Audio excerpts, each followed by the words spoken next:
last video was a rundown of everything I have read in the first quarter of 2024, and I tried to make that as quick as possible since I was so backed up in reading wrap-ups. So all I did was give you the title, the author, and my rating. So this video now is going to go into more detail of some of my favorite reads from the first quarter of the year. So I've gone through my list again, and I have picked 5 books, just 5. The 5 books that I feel like were at the top of my list of favorites so far. The first book I want to talk about is Numamushi. I have a list down here, so that's how my eyes are drifting. Numamushi by Mina Ikemoto Ghosh. This is a very, very slim book. Gorgeous cover. Has illustrations in it. It was just a joy to flip through. It was like a full experience, aesthetically pleasing. Borrowed this from the library, caught my attention from the shelf just in how little and pretty it was. So Numamushi is a fairy tale with themes of identity, healing, and transformation. I read this in January, and so to be completely honest, I need some refreshing on the details of the story, but basically it is about a little boy who was raised by a snake in the water. He was burned by napalm, and a snake finds him floating down the river and takes pity on this infant and decides to raise him. And so Numamushi is the child's name. The snake is a spirit guardian, like a river spirit, guardian of the river. He's huge. He's not just a regular snake. There's something magical and mystical about him. He teaches the boy how to eat frogs and how to live an aquatic style life, and he also gives him this fear of people. Like, they live very much in isolation. It's just the two of them. They're incredibly close. There is such a great love between the two characters. It really is like a parent-child relationship.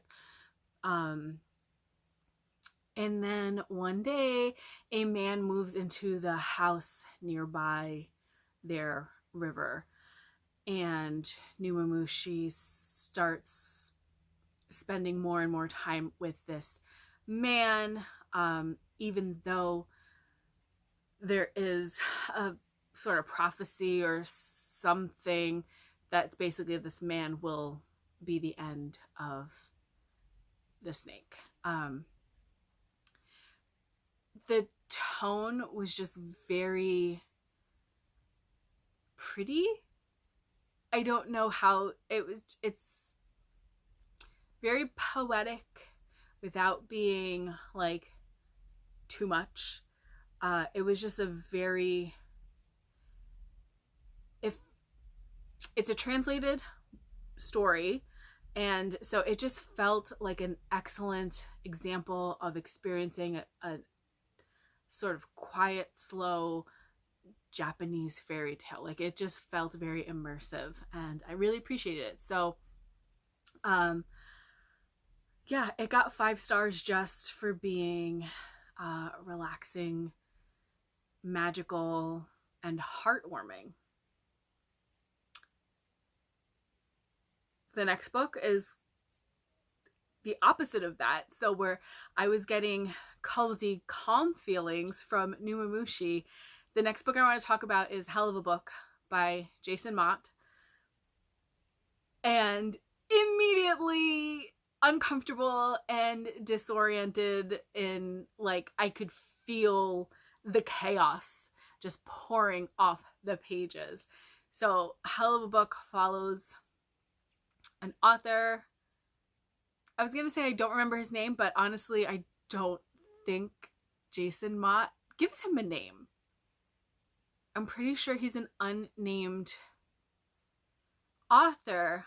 Also, the book that he has written and he is on tour promoting is also unnamed. They pretty much just refer to it as a hell of a book, and that's where the actual novel gets its name. Very meta, layered. This author is just riding high on the attention this book has gotten him. He's all over TV. He's doing readings and signings, and he has been coached by the publisher or marketing team on how to sell his book. He's basically been told what his book even is, to the point where he doesn't know himself, literally himself, who he is, what he wrote. He is just a puppet, basically, at this point. In the background, there are protests, and you don't know exactly what is being protested, but you kind of put together that there has been a shooting, I believe a police shooting, of a young person of color. Also, the author is being visited by a young, very dark-skinned boy who he thinks is a ghost. The boy's adamant that no, he's not a ghost, he's a real boy, he's just invisible. So like, it sounds like I'm giving a lot of away, but I'm not. Like, these are just the 3 things you know going into this. You have an author promoting a book, you have this ghost of a boy who's visiting him, and you have unrest throughout the city and protests regarding the shooting of I believe child or very young black person by a white cop, of course. And all these things are weaving together. We have timeline jumping. We have some young boy's story. We're following some chapters. We're back with the author, some other chapters. And just the whole book is just confusing, but in a non-confusing way. It's disorienting, I feel like, is the best way to put it. And sometimes when I read books that use this device, they make me very anxious. I did not find that to be the case with Hell of a Book. I found it just really made me kind of like do the mental work of trying to keep things straight and trying to like make sense of what was happening and how all the elements, how all the layers of the story tie together. Please read it, because I tabbed the hell out of that book, and it's one I definitely want to read again, because the more I talk about it, the more I'm like, wait, what the fuck am I saying? Nothing I just heard myself say makes any sense, and yet it does, because I can't give you too much. I don't think I gave things away. It's an excellent book. There's an excellent examination of racial history, racial tension, prejudice, racism in the publishing industry. This segment's going to need a lot of editing. Just trust me and read it, please. You probably have already. Honestly, it was very popular online. It won the National Book Award, I believe, if not more awards. It's great. Yellowface by R.F. Kuang. This is a story about a white writer who steals the work of her Asian frenemy after her friend dies in her presence. She steals a manuscript that had been handwritten, or not handwritten, like manually typed on a typewriter, so there's no other documentation of this manuscript. So she takes it and she tweaks it and she finishes it and she publishes it as her own book. So she receives a lot of backlash from reviewers about her being a white woman telling an Asian story, and does she have the right to do that? That alone is a very interesting conversation to have. But it goes a lot deeper. It goes into the racist practices of the publishing promoting, again, very much like Hell of a Book, and I think I read them like pretty back to back actually. So that was just like an interesting rabbit hole to, or just like a really interesting juxtaposition, like these two books. So yeah, Yellowface asks the question of like, what right do authors have in terms of telling a story outside of their race, outside of their culture? But there's also some more overt racism that happens throughout the story that just has you reeling. Like, I'm pretty sure I read this within a course of 24 hours. Like, read and listened, depending on what I was doing, what I had time for. Like, I didn't want to stop reading it, so I would queue up the audiobook just to keep it going while I did chores and stuff. So it's a really fast book, really gripping, and like, you have to take the whole book with a grain of salt because it is an Asian writer writing a white character who is writing Asian stories. And so in that way, it becomes like pretty satirical. Like there's a humor to it because it's told in first person, so you're connecting to this character while being completely abhorred by her actions. But then she's your main character, so like do you want her to get away with things or do you not want her to get away with things? It's bananas. It's a ride. Again, you've probably already read this. It was very popular.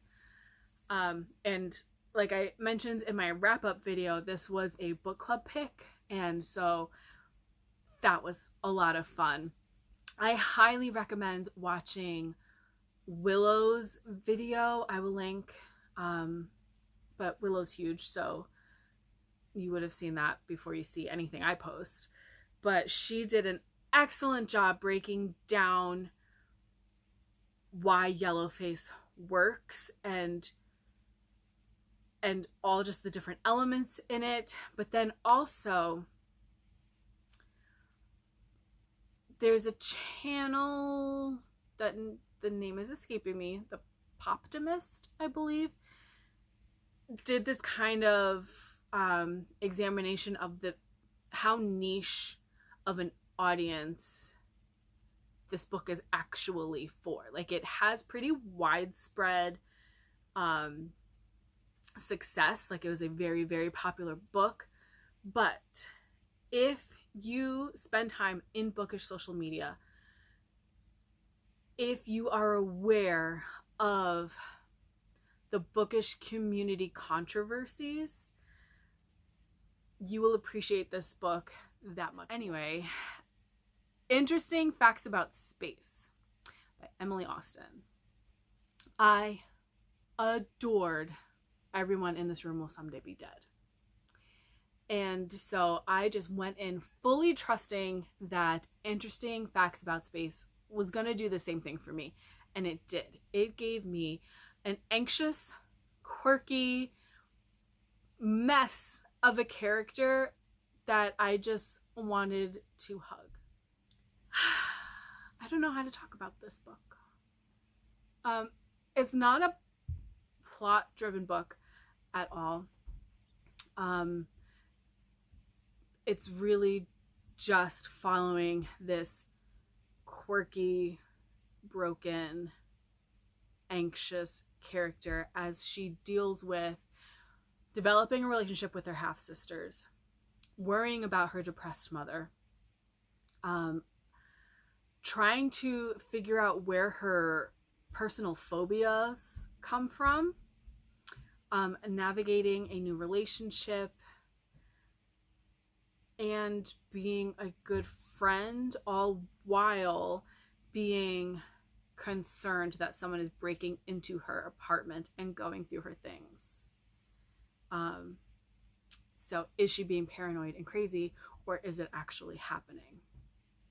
And to cope with all of that, she uses Interesting Facts About Space as like a buffer to get her out of or awkward social small talk situations, to have a reason to check on her mother, and just to ground herself.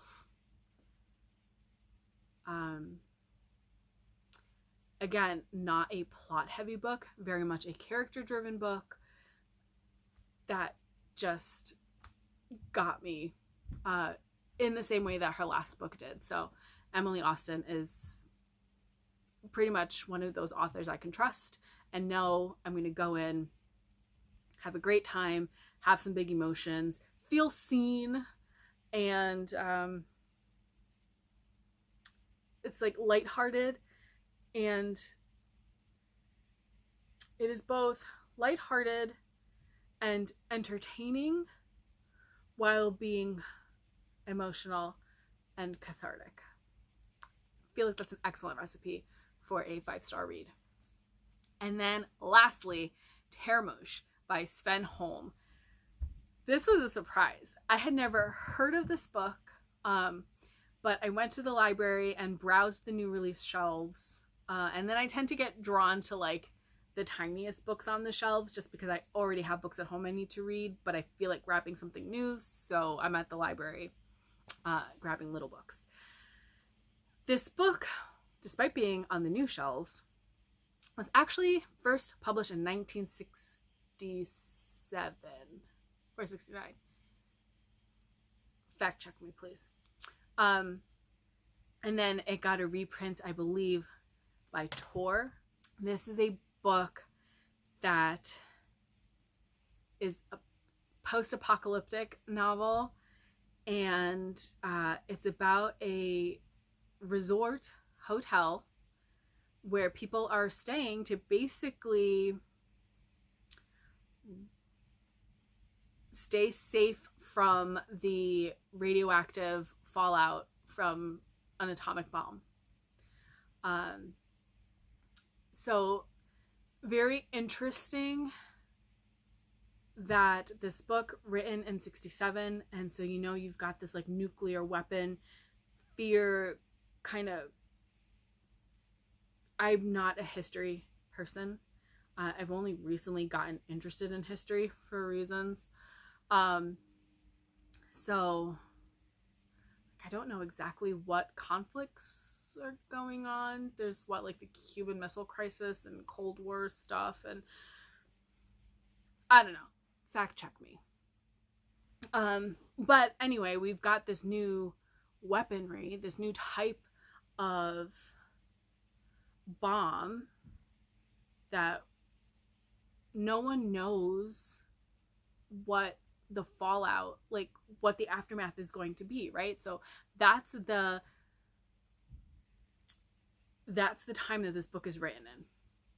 Reading it, in a timeline when we've just kind of gotten back to life pandemic.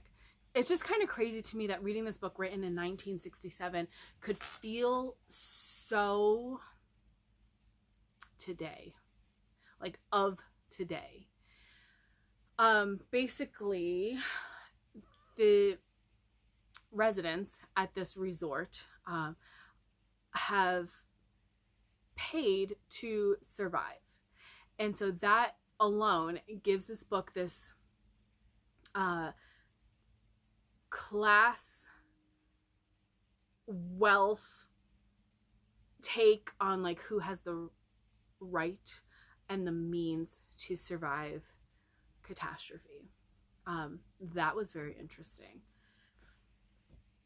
Also explores humanity in the idea that you have this elite, wealthy people of means who were able to survive in comfort. And what do they owe? Do they owe anything to the people outside of that bubble? Like, these people have paid for their survival. Do others who did not plan or were not able to purchase that security, do they have a right to protection and aid?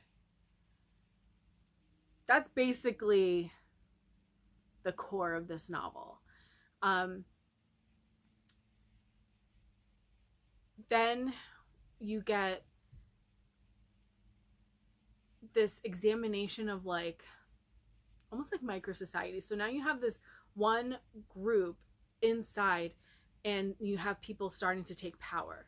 You have ideas kind of splitting of we should help ourselves.